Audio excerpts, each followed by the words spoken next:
कि बीजेपी के एक बहुत बड़े नेता जो आज इस दुनिया में नहीं है, जो इस देश के प्रधानमंत्री थे, जिनका वीडियो बड़ा वायरल हो रहा है, उनके भाषण को सुन लीजिए आप। उन्होंने फलस्तीन के बारे में क्या कहा था कि अरबों की जमीन पर कब्जा कर लिया गया है।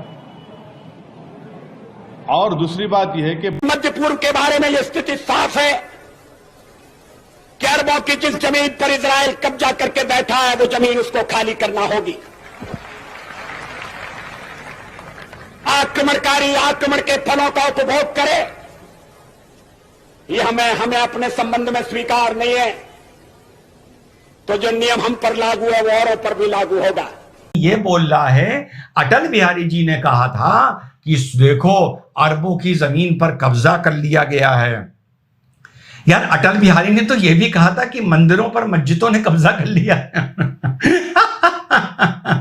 अटल बिहारी ने तो यह भी कहा था कि आक्रांताओं ने मंदिर तोड़ के मस्जिद बनाए हैं, मुसलमानों को वो आपसी भाईचारे में वापस कर देने चाहिए। यह भी तो कहा था कि राम मंदिर पर राम लला का जन्म हुआ था, मुसलमानों को इसको लौटा देना चाहिए। लेकिन जैसी फितरत है, मौके पर तुम एक आदमी की बात उठा लोगे, मौके पर उसको झुठला दोगे। अगर किसी का नाम ले रहे हो तो पूरी बात बताओ ना। यह भी तो कहा था कि हम मंदिरों पे आक्रांताओं ने मंदिर तोड़ के कब्जा कर लिया और मस्जिदें बना ली।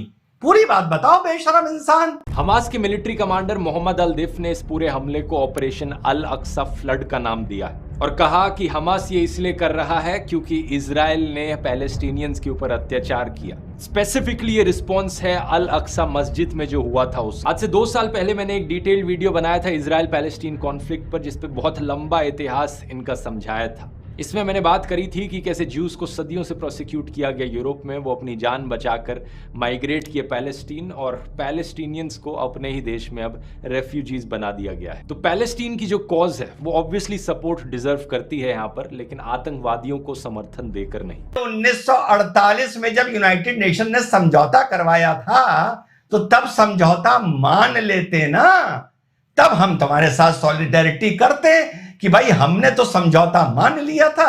उसके बाद हम पर जुल्म हो रहे थे।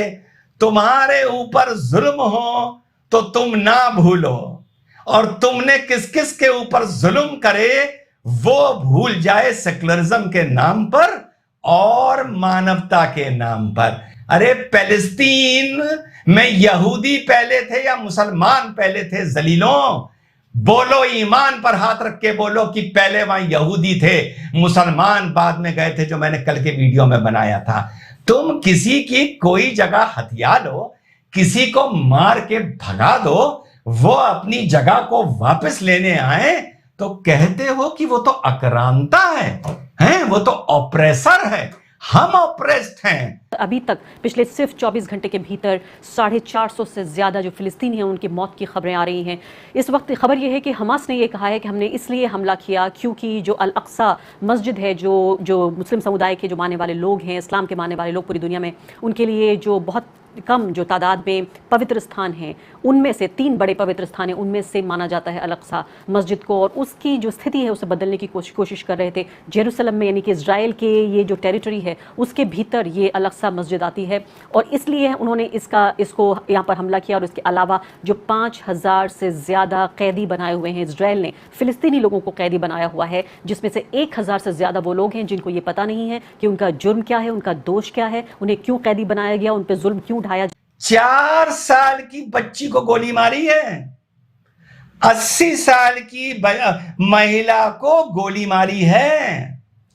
और सुनो, एक जर्मन लड़की थी, उसको पकड़ के ले गए, उसको नग्न किया हरामजादे, फिर उसे गोली मारी, कमीन गटर के, फिर उसे गोली मारी, फिर उसकी पिकअप में उसकी बॉडी को लादा और गाजा की सड़कों पर उसकी नग्न बॉडी को घुमाया है।